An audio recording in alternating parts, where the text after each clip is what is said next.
नमस्ते मित्रों, मैं doctor Vinayak Mughal-e IVF consultant और गायनेकोलॉजिस्ट इनामदार टाइनीफिट आईवीएफ में कार्यरत हूं। आज हम जानने की कोशिश करेंगे कि आईयूआई क्या है और इसका प्रोसेस कैसा रहता है। आईयूआई एक कॉमनली डन प्रोसीजर है इनफर्टिलिटी ट्रीटमेंट में। इसमें नाम में ही लिखा है इसका अर्थ इंट्रायूट्राइन इंसेमिनेशन। इंट्रायूट्राइन मीन्स गर्भाशय के अंदर, इंसेमिनेशन मीन्स हस्बैंड के शुक्राणु वॉश करके इंसेमिनेट किया जाता है, उसको आईयूआई ऐसे बोलते हैं। ये प्रोसीजर डे केयर प्रोसीजर है। तो ये प्रोसीजर के लिए प्रोसेसिंग के लिए 1 घंटा, शुक्राणु का प्रोसेसिंग के लिए 1 या 1.5 घंटा लगता है। और प्रोसीजर एज सच 5 मिनट्स की प्रोसीजर रहती है, जहाँ वॉश करके शुक्राणु गर्भाशय के अंदर एक कैथेटर द्वारा छोड़ा जाता है। ये पेशेंट जब हम प्रोसीजर करते हैं तो पेशेंट प्रोसीजर के बाद 10 मिनट के बाद इमीडिएटली अपने घर या अपने वर्क के लिए जा सकता है।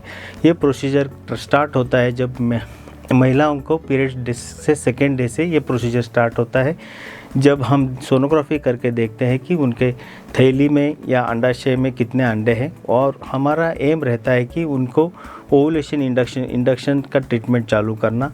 उसके लिए हम उनको दवाई देते हैं और हमारा एम रहता है कि उनको 1 या 2 या मैक्सिमम 3 अंडे हम इंजेक्शन या मेडिसिन द्वारा हम उसको ग्रो करते हैं।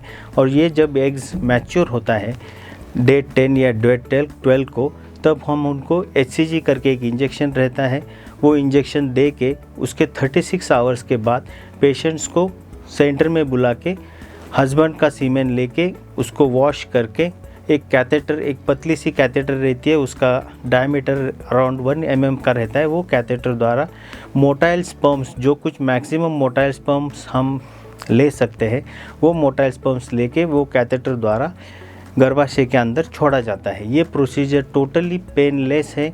इसको कोई एनेस्थीसिया नहीं दिया जाता, बेहोश कुछ भी नहीं किया जाता। पेशेंट डे केयर प्रोसीजर होने के बाद इमीडिएटली अपने वर्क पे या घर पे जा सकता है। उसके बाद हम उनको थोड़ा मेडिसिन देते हैं। वो मेडिसिन प्रोजेस्टेरोन कैप्सूल्स रहते हैं, उनको वो 14 to 17 डेज़ देने के बाद हम उनकी प्रेगनेंसी टेस्ट की जांच करते हैं। उसमें प्रेगनेंसी टेस्ट पॉजिटिव आता है तो वही मेडिसिन कंटिन्यू करने के लिए बोलते हैं, और निगेटिव आता है तो पेशेंट्स को मेडिसिन स्टॉप करके पीरियड्स के सेकेंड डे पे बुलाया जाता है। इसमें कई जनों का एक क्वेश्चन रहता है कि आईयूआई में सक्सेस रेट कितना रहता है। आईयूआई में सक्सेस रेट अराउंड 15 to 20% है। और इसमें सक्सेस बढ़ाने के लिए हम बहुत सारा हार्मोनल इंजेक्शंस, टाइमिंग वगैरह प्रॉपर दे के आईयूआई करते हैं, ताकि हमको 15 to 20% सक्सेस रेट मिले। सपोज़ इसमें फेल होता है तो हम मैक्सिमम 3 या 5 बार आईयूआई करते हैं।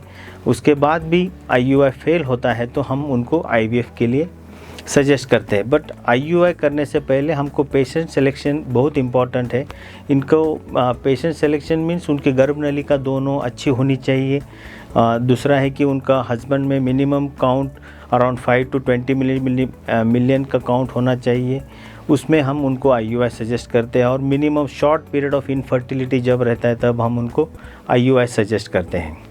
जब 3 या 5 बार आईयूआई करके भी प्रेगनेंसी नहीं मिलता है, जब रिपीटेड आईयूआई फेलियर होता है, तब हम कपल को आईवीएफ के लिए सजेस्ट करते हैं।